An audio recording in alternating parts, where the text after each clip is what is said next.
الحمد للہ رب العالمین والصلاة والسلام علی رسولہ النبی الکریم وعلی آلہ واصحابہ واہل بیتہ اجمعین، اما بعد۔ آج کے ہمارے لیکچر کا عنوان ہے غزوہ ذات الرقاع، عمرہ قضاء اور معرکہ موتہ۔ غزوہ ذات الرقاع ویسے غزوات کے لحاظ سے کوئی بڑا بھاری بھرکم غزوہ نہیں ہے، یعنی کوئی بہت اس میں بڑا معرکہ نہیں ہوا تھا اور کوئی بڑی قتل و غارت نہیں ہوئی تھی اور بڑے لوگ مارے نہیں گئے تھے، لیکن اس کی اہمیت جو ہے وہ بہت زیادہ ہے۔ اور جیسا کہ ہم نے صلح حدیبیہ کے موقع پر بھی کہا تھا اور پھر جو ہے فتح خیبر کے موقع پہ بھی، کہ نبی اکرم صلی اللہ علیہ وآلہ وسلم کو اللہ تعالیٰ نے بہت زیادہ حکمت عطا فرمائی تھی۔ تو غزوہ خندق ہم پڑھ چکے ہیں، اس وقت 3 بڑے دشمنوں نے مسلمانوں پہ حملہ کیا تھا مدینے کے اوپر، ٹھیک ہے۔ وہ 3 بڑے دشمن کون سے تھے وہ پہلے بھی میں نے بتایا تھا۔ 3 بڑے دشمن تھے، یہودی، خیبر کے یہودی، نجد کے بنو غطفان وغیرہ کے لوگ اور ان کے باقی قبائل، اور یہ مکہ کے قریش۔ تو اب آپ کو میں نے نقشے میں جیسے بنا دیا ہے، مدینہ یہ ہے، شمال کی طرف خیبر ہے، ٹھیک ہے، اور جنوب کی طرف مکہ ہے، اور مشرق کی طرف یہ نجد کا علاقہ جس میں یہ بڑے قبائل تھے بنو غطفان وغیرہ، اور یہ بہت بڑی تعداد تھی۔ غزوہ خندق کے موقع پہ 6000 تو یہی آئے تھے، ٹھیک ہے نا، باقی یہ سارے یہودی اور قریش وغیرہ ملا کے 4000 تھے تقریباً، ٹھیک ہے۔ تو دیکھیں نبی اکرم صلی اللہ علیہ وسلم کو اللہ تعالیٰ نے کیسی حکمت اور بصیرت عطا فرمائی ہوئی تھی۔ یہ سیرت النبی، جیسے میں پہلے بھی عرض کرتا رہتا ہوں، سیرت النبی پڑھنے کا مقصد یہ نہیں ہے کہ آپ کو بس ایک سٹوری سنا دیں اور آپ ادھر سے سنیں ادھر سے نکال، یہ فائدہ نہیں ہے۔ اصل مقصد یہ ہے کہ حضور پاک صلی اللہ علیہ وسلم کی دانش، حکمت، یہ ہم سمجھیں۔ تو نبی پاک صلی اللہ علیہ وسلم نے ان 3 بڑے دشمنوں کو، جنہوں نے اتنا زوردار حملہ کیا تھا مسلمانوں پہ، کہ قرآن مجید میں آتا ہے کہ کلیجے منہ کو آ گئے تھے، قرآن پاک میں آتا ہے، ٹھیک ہے، اور لوگ بہت زور سے ہلا مارے گئے کہ پتہ نہیں کیا بنے گا۔ اور جو منافق تھے انہوں نے کہا تھا کہ اللہ اور اللہ کے رسول نے ہم سے نہیں وعدہ کیا تھا مگر دھوکے کا۔ یہ ایسی باتیں کرتے رہے، کہتے ہیں جی روم اور ایران فتح کریں گے، یہاں تو پیشاب کرنے کے لیے جگہ نہیں مل رہی۔ یہ منافقین کے الفاظ تھے، اور اسی پریشر کی وجہ سے نا، جب انہوں نے ساری طرف سے گھیرا ہوا تھا۔ لیکن نبی اکرم صلی اللہ علیہ وسلم نے کیا کیا؟ سب سے پہلے مکہ کے لوگوں کے ساتھ صلح کر لی، ایک دشمن کو چپ کرا دیا جو جنوب کی طرف تھا۔ مقصد یہ تھا کہ یہ ذرا چپ کر جائیں۔ یہ اگر دیکھیں، آپ ہر وقت ایک وقت میں سارے دشمنوں کو نہیں مقابلہ کر سکتے۔ اگر آپ ان کو بھی دشمن رکھیں، آپ خیبر کی طرف جاتے ہیں حضور پاک، تو یہ پیچھے سے حملہ کر دیتے۔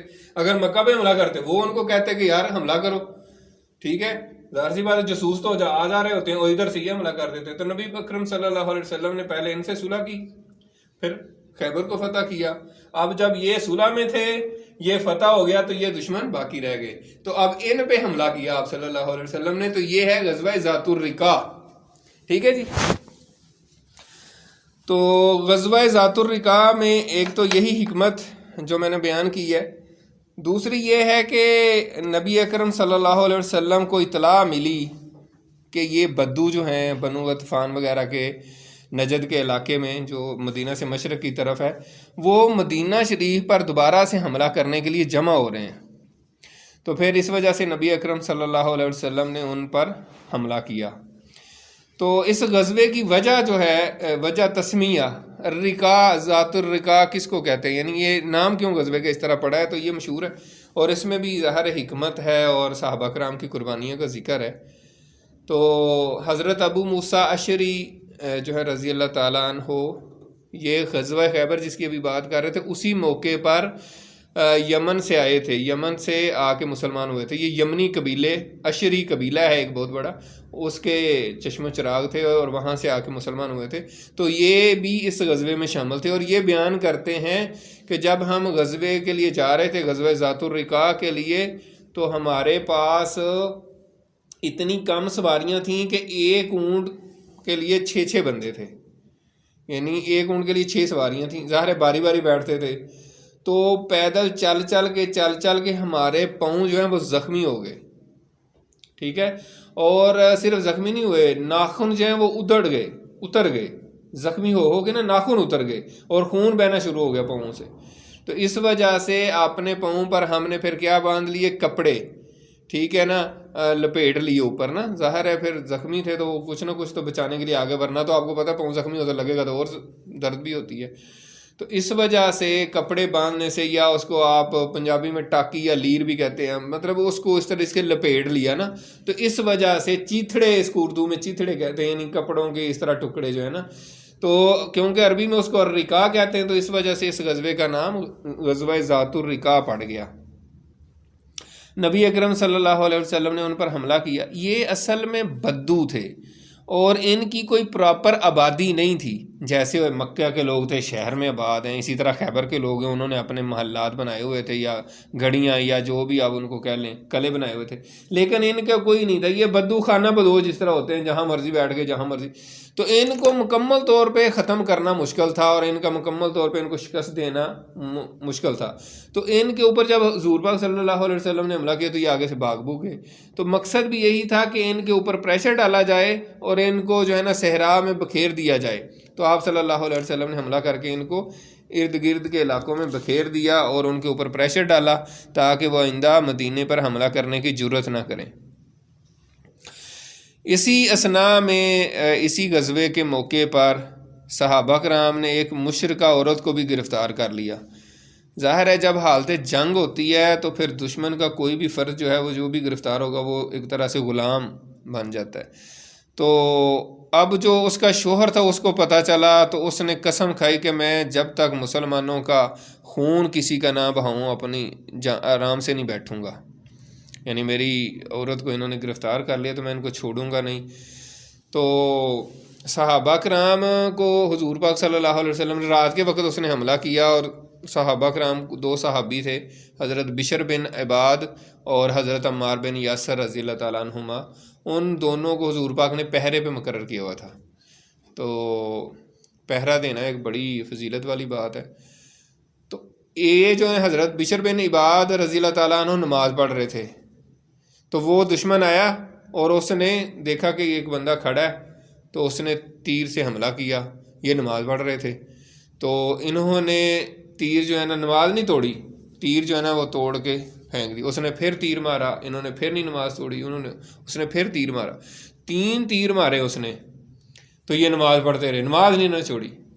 آپ اندازہ لگائیں، یعنی ہماری حالت دیکھیں اور صحابہ کرام. پھر ہم کہتے ہیں نہیں جی صحابہ، دیکھیں صحابہ کی کیا شان ہے. تو پھر جب انہوں نے نماز مکمل کر کے حضرت عمار بن یاسر رضی اللہ تعالیٰ عنہ سے کہا کہ بھائی وہ اس طرح حملہ آور ہوا ہے بندہ اور اس نے مجھے 3 تیر مارے ہیں اور میں نماز پڑھ رہا تھا، تو وہ کہتے ہیں سبحان اللہ، اللہ کے بندے آپ مجھے اسی وقت کیوں نہیں آپ نے مجھے پکارا اور آپ نماز پڑھتے رہے. انہوں نے کہا یار میں نے ایسی صورت شروع کی ہوئی تھی کہ میں نے کہا اس کو مکمل کر لوں، اس کو کیا میں نے بیچ میں خراب کرنا ہے، یعنی مجھے مناسب نہیں لگا کہ میں اس کو درمیان میں چھوڑ دوں. تو یہ تھے صحابہ کرام. یعنی واقعات اسی لیے ہوتے ہیں نا ہم ان سے کوئی سبق حاصل کریں. یہ تو نہیں ہے کہ ہم پڑھ کے آگے گزر جائیں تو فائدہ تو نہیں ہوگا. تو ہم دیکھیں ہماری حالت کیا ہے، میرے سمیت ہمارا حالات کیا ہیں کہ وہ تیر لگ رہے ہیں. کوئی نعوذ باللہ، کوئی جس طرح آپ آج کل کے دیکھتے ہیں نا ارطغرل غازی ڈرامے، وہ جی تیر لگا بس ٹھیک ہے، ڈرامے جیسے بندہ کہتا ہے کہ ڈرامہ ہی ہے تو بس ٹھیک ہے نا، وہ کوئی کہانی تو نہیں ہے. وہ واقعی لگے. ابھی آپ کے کسی ہاتھ پہ کسی کی ٹانگ پہ کوئی چیز لگے نا اس کو پتہ چلے گا. مجھے لگے، میں اپنی بات کرتا ہوں، مجھے کوئی ذرا سا کوئی ایسے مارے تو میں کہوں ہائے یار ہم تو ایسے ہی 1 منٹ میں نماز توڑ دیں گے. تو ان کی شان دیکھیں، یعنی ایک تیر لگا پھر نہیں توڑی، دوسرا تیر لگا پھر نہیں توڑی، تیسری تیر لگا پھر نہیں نماز توڑی، اور بعد میں کہا یار وہ صورت میں نہیں چھوڑنا چاہ رہا، مجھے بڑا مزہ آ رہا تھا تلاوت میں. تو مزہ تب آتا ہے ویسے بھی آتا ہے مزہ، لیکن جب آپ کو قرآن مجید کی سمجھ ہو، جب آپ کو سمجھ آ رہی ہے نا اللہ کیا کہہ رہا ہے، کہ اللہ کہہ رہا ہے یار میرے بندو جب بھی مجھے تم پکارو گے میں تمہاری بات سنوں گا، تمہیں کوئی مسئلہ ہے تو مجھے بتاؤ، میں ہر تکلیف دور کر سکتا ہوں، اور کون ہے جو تمہاری تکلیف دور کرے.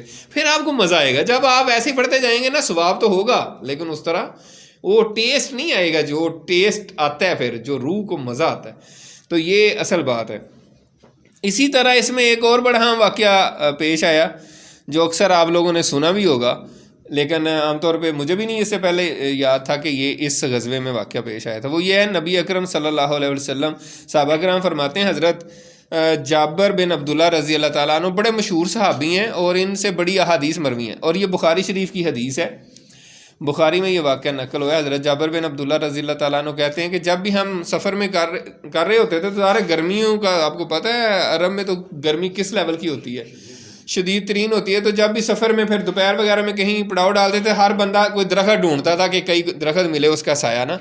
تو چھوٹے چھوٹے ہی درخت ہوتے تھے، بعض اوقات صحرا وغیرہ میں نا چھوٹے چھوٹے ککر وغیرہ. تو ہر بندہ جو ہے نا درختوں میں، تو حضور پاک صلی اللہ علیہ وسلم یہ ایک درخت دیکھ کے نا تو اس کی طرف چلے گئے اور لیٹ گئے. سب نے کہا کہ چلیں آرام کر لیتے ہیں تھوڑی دیر. تو حضور پاک صلی اللہ علیہ وسلم لیٹ گئے، اپنی تلوار اس پہ لٹکا دی درخت پہ.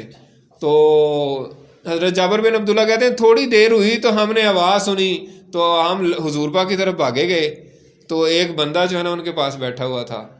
تو حضور پاک نے پھر ہمیں سارا سنایا واقعہ. کہتے ہیں کہ میں جو ہے نا سویا ہوا تھا تو اچانک سے یہ نمودار ہوا، اس نے تلوار میرے اوپر تانی. کہتا ہے مجھ سے آپ کو کون بچائے گا؟ تو نبی پاک صلی اللہ علیہ وسلم کہتے ہیں میں نے کہا کہ میرا اللہ.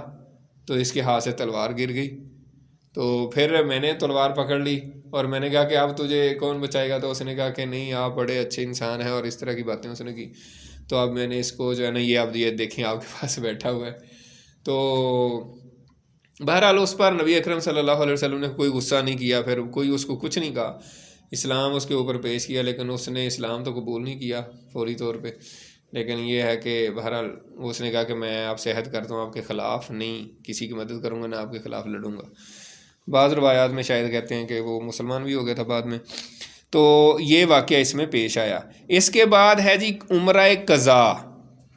نیکسٹ ٹاپک جو ہے اسی لیکچر میں ہے عمرہ قضا. یہ عمرہ جو ہے جو صلح حدیبیہ کا موقع آیا تھا، حضور پاک صحابہ کرام کے ساتھ جو ہے وہ گئے تھے عمرہ کرنے، اور مکے کے لوگوں نے عمرہ نہیں کرنے دیا تھا. انہوں نے کہا تھا ہماری عزت نہیں رہتی، آپ آئیں اور عمرہ کر کے چلے جائیں، دنیا کیا کہے گی کہ ہم بالکل مر گئے ہیں.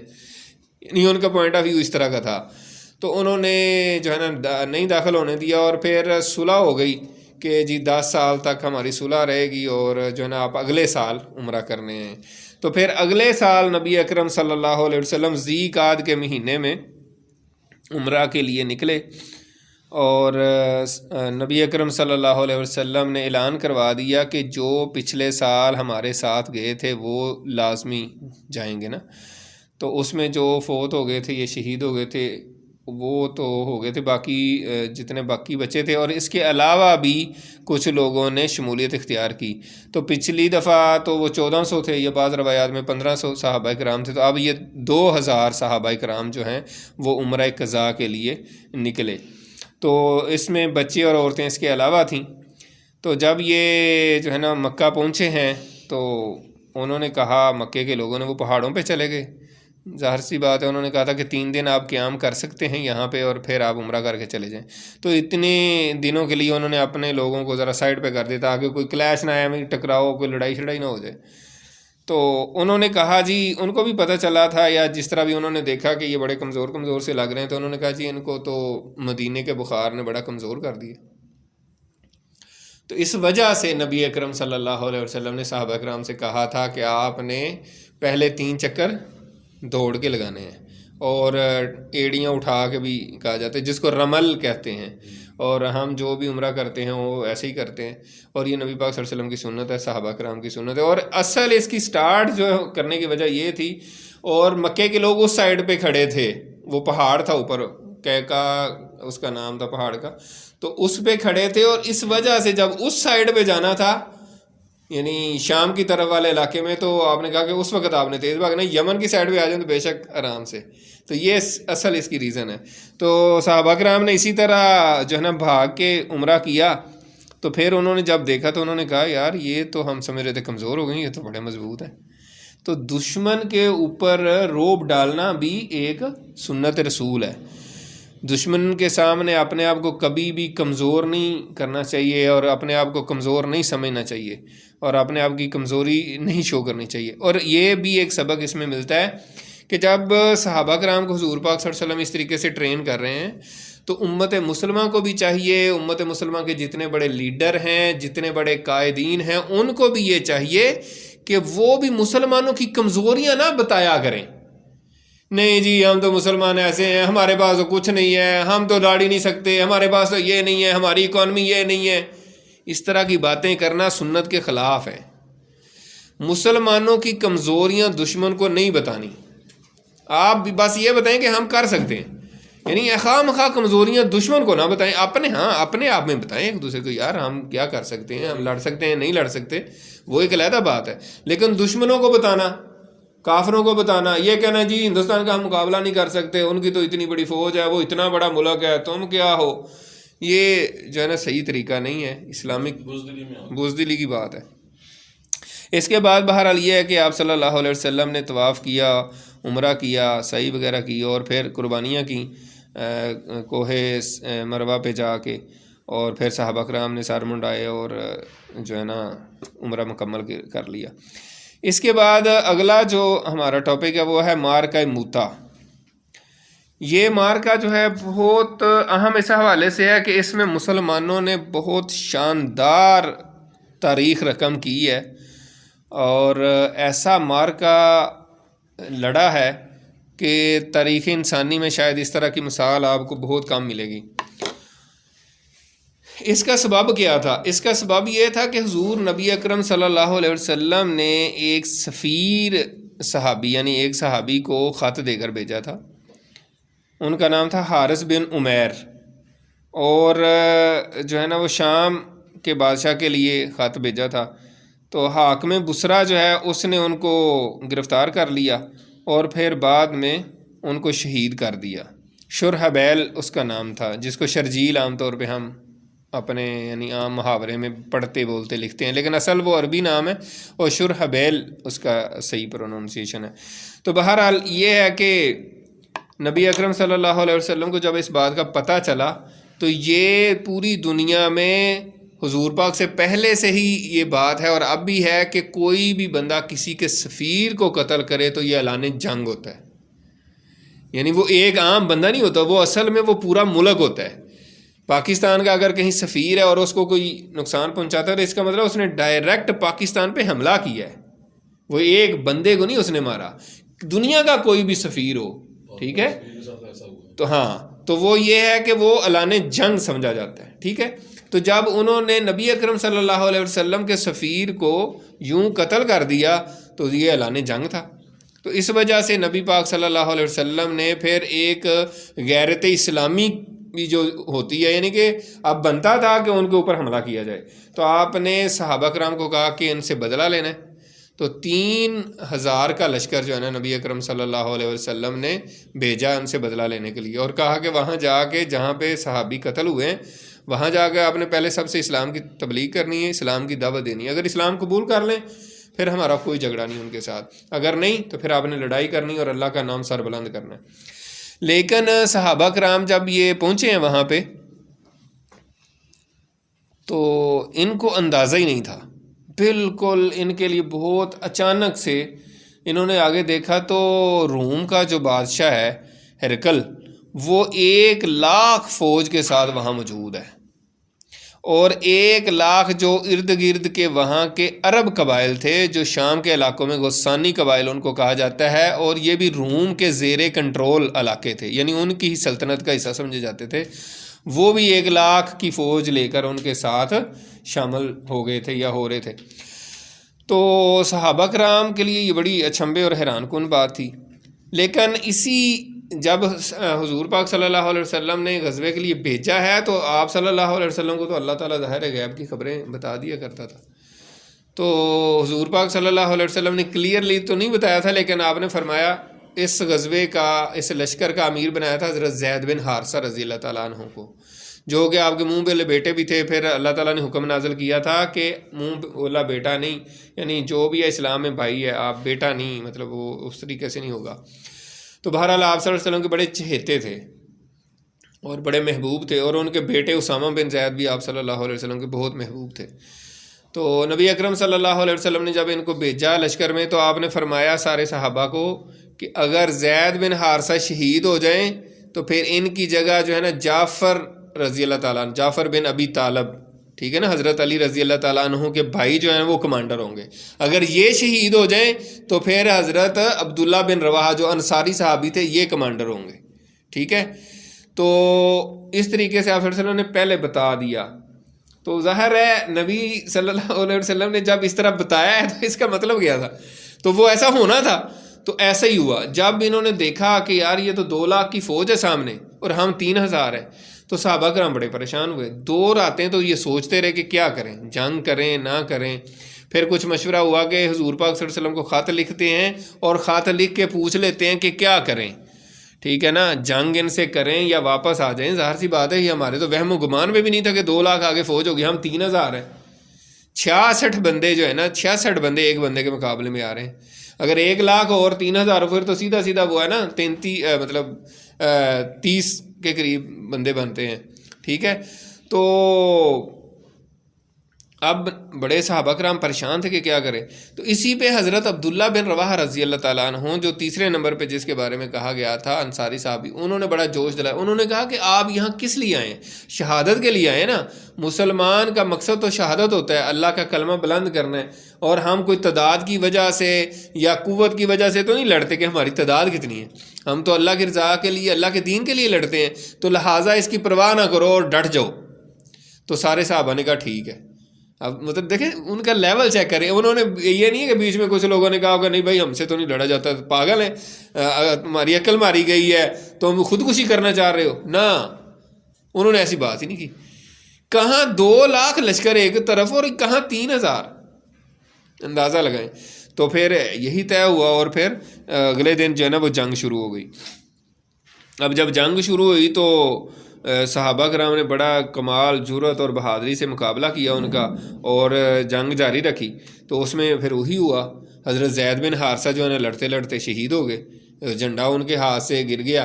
پھر ان سے جھنڈا جو ہے نا حضرت جعفر رضی اللہ تعالیٰ عنہ نے لے لیا اور وہ لڑتے لڑتے شہید ہو گئے. یہاں تک آتا ہے روایات میں کہ انہوں نے گھوڑے سے چھلانگ لگا دی اور پھر اتر کے لڑنا شروع ہو گئے. اور جب وہ شہید ہو گئے تو ان کے جسم پر پتہ نہیں کتنے زیادہ جو ہے نا تیروں کے اور تلواروں کے اور نیزوں کے زخم تھے، لیکن پیٹھ کے اوپر کوئی زخم نہیں تھا. اس طرح جب وہ شہید ہو گئے تو پھر حضرت عبداللہ بن رواحہ رضی اللہ تعالیٰ عنہ جو ہے نا وہ انہوں نے کمان سنبھال لی. ایک دفعہ تو روایات میں لکھے کہ وہ ہچکچائے کہ کیا ہے، لیکن پھر وہ ان کے کزن نے آ کے ان کو گوشت کی ایک بوٹی جس طرح ہوتی ہے نا ہڈی دی کہ اس پہ گوشت، انہوں نے کہا کہ اس سے اپنی کمر مضبوط کر لیں. پتہ نہیں کب سے انہوں نے کھانا کھایا ہوا تھا، کیا حالات تھے سفر میں، اور اتنا دور کا سفر تھا. تو بہرحال انہوں نے جنگ کی، وہ بھی شہید ہو گئے. تو نبی پاک صلی اللہ علیہ وسلم مدینے میں بیٹھے ہوئے صحابہ کرام کو بتا رہے تھے کہ زید بن حارثہ شہید ہو گئے ہیں، پھر جعفر طیار شہید ہو گئے ہیں، پھر عبداللہ بن رواحہ شہید ہو گئے ہیں. تو پھر جو ہے نا نبی پاک صلی اللہ علیہ وسلم نے کہا کہ اب جو ہے نا کمان جو ہے اللہ کی تلواروں میں سے ایک تلوار کے ہاتھ میں آ گئی ہے، کیونکہ نبی اکرم صلی اللہ علیہ وسلم نے آگے کچھ نہیں بتایا تھا. تو پھر ایک صحابی نے جھنڈا پکڑ لیا اور انہوں نے کہا کہ مسلمانوں اپنا امیر چن لو. ظاہر ہے اب جنگ حالت جنگ میں کوئی لیڈر نہیں ہوگا تو پھر تو آپ شکست ہی ہے، لیڈر کا ہونا ضروری ہے. تو پھر صحابہ کرام نے سب نے مل کے حضرت خالد بن ولید رضی اللہ تعالیٰ عنہ کو اپنا امیر بنایا، سپہ سالار بنایا. ٹھیک ہے، تو انہوں نے پھر ایسی جنگ لڑی ہے. ان کا اپنا قول یہ ہے کہ اس دن میرے ہاتھ سے 9 تلواریں ٹوٹ گئیں، مار مار کے کافروں کو. اتنا یعنی کہ جنگ کی انہوں نے کہ 9 تلواریں توڑی انہوں نے ان کے اوپر. ٹھیک ہے، بہرحال جنگ کرتے کرتے اور اس طرح یعنی کہ وہ 2 لاکھ کے لشکر کے آگے 3000 کس طریقے سے لڑ رہے تھے وہ تو آپ مطلب سوچ ہی سکتے ہیں کہ کس طرح کر رہے ہوں گے. لیکن حضرت خالد بن ولید رضی اللہ تعالیٰ عنہ نے بڑی ایک زبردست اسٹریٹجی استعمال کی. انہوں نے کہا کہ اگر اس طریقے سے لڑیں گے تو وہ کہیں گے یہ اتنے ہی ہیں. انہوں نے اگلے دن کیا کیا، انہوں نے جنگ میں ہوتا ہے، ایک ہوتا ہے دائیں طرف جو کمانڈر ہوتا ہے اس کو کہتے ہیں میمنہ، میمنہ کا کمانڈر، اور بائیں طرف والے کو کہتے ہیں میسرہ، اگلے کو کہتے ہیں کلب، اور پچھلے کو کہتے ہیں ساکا، اور درمیان والی فوج جو ہے نا وہ درمیانی ہوتی ہے، اس کو کلب کہتے ہیں۔ تو حضرت خالد بن ولید نے اگلے دن سارا بدل دیا، جو دائیں طرف والا کمانڈر تھا اس کو بائیں طرف کر دیا، بائیں والے کو دائیں کر دیا، آگے والے کو پیچھے کر دیا۔ اب جب وہ لڑنے گئے نا تو دشمن نے کہا کہ یار یہ تو کوئی اور لوگ ہیں۔ ظاہر سی بات ہے جو فرنٹ پہ لڑ رہے ہوتے ہیں نا پچھلے تو نہیں نظر آ رہے ہوتے نا، پیچھے تو پچھلے ہوتے ہیں، اور جس طرف سے لڑ رہے ہوتے ہیں وہ بندہ پہچان رہا ہوتا ہے۔ جیسے فٹ بال میچ کھیلیں آپ تو جو آگے فرنٹ پہ کھیل رہا ہوتا ہے وہ اگلے لوگوں کو پتا ہوتا ہے کہ یار یہ ان کا ہے، تو پیچھے جو ہوتا ہے وہ اس کا ہو سکتا ہے ان کو نہ پتا ہو۔ تو اس طریقے سے وہ تھوڑا ان کے دل میں ہے کہ لگتا ہے ان کی نئی فوج اور آ گئی ہے نا۔ تو اس طریقے سے حضرت خالد بن ولید ان سے لڑتے لڑتے پھر انہوں نے سوچا کہ یار اگر ہم اس طرح لڑیں گے تو کب تک لڑیں گے، اتنی 2 لاکھ ان کی فوج ہے۔ تو وہ ان کو اس طرح کا میسج دے کہ ہماری اور کمک آ رہی، تھوڑا تھوڑا کر کے پیچھے ہٹتے اپنی فوج کو پھر بچا کے لے آئے۔ تو یہ بھی ایک بڑی کامیابی تھی کہ 2 لاکھ کی فوج کے ساتھ مقابلہ کیا، اور ان کے اوپر اچھا خاصا رعب ڈال دیا کہ بھائی ہم اتنے سے لوگ بھی آپ کے لیے، اتنوں کے لیے تو کافی ہیں۔ اور اس کا نتیجہ کیا نکلا، حیران کن۔ آپ سوچیں کہ 3000 مسلمانوں کا لشکر ہے اور وہ 2 لاکھ فوج کے ساتھ لڑ رہے ہیں، اور اتنی دیر لڑائی رہی ہے، تو مسلمانوں کے کتنے شہید ہوئے ہوں گے؟ آپ اندازہ لگائیں کتنے ہوئے ہوں گے، آپ سوچیں۔ 12 شہید ہوئے، بس صرف 12 مسلمان شہید ہوئے، صرف 12۔ اور کافر کتنے شہید ہوئے یہ تفسیر سیرت نگاروں نے نہیں بتایا، وہ کہتے ہیں اس کا ہمیں پتہ نہیں چلا، لیکن اندازہ یہ ہوتا ہے کہ اگر حضرت خالد بن ولید کے ہاتھ سے 9 تلواریں ٹوٹی ہیں تو انہوں نے کتنے بندے مارے ہوں گے، اور باقی صحابہ کرام نے بھی، تو ان کا اچھا خاصا نقصان کر کے ہیں، اور مسلمان صرف صحابہ کرام صرف 12 شہید ہوئے ہیں۔ تو یہ اس جنگ کا بہرحال نتیجہ نکلا، اور یہ بہت بڑی کامیابی تھی۔ تو یہ ہمارا جو ہے نا آج کا لیکچر اس موضوع کے حوالے سے مکمل ہو گیا۔ اس کے بعد ہم نیکسٹ لیکچر جو ہے نا پڑھیں گے انشاءاللہ فتح مکہ کے اوپر انشاءاللہ۔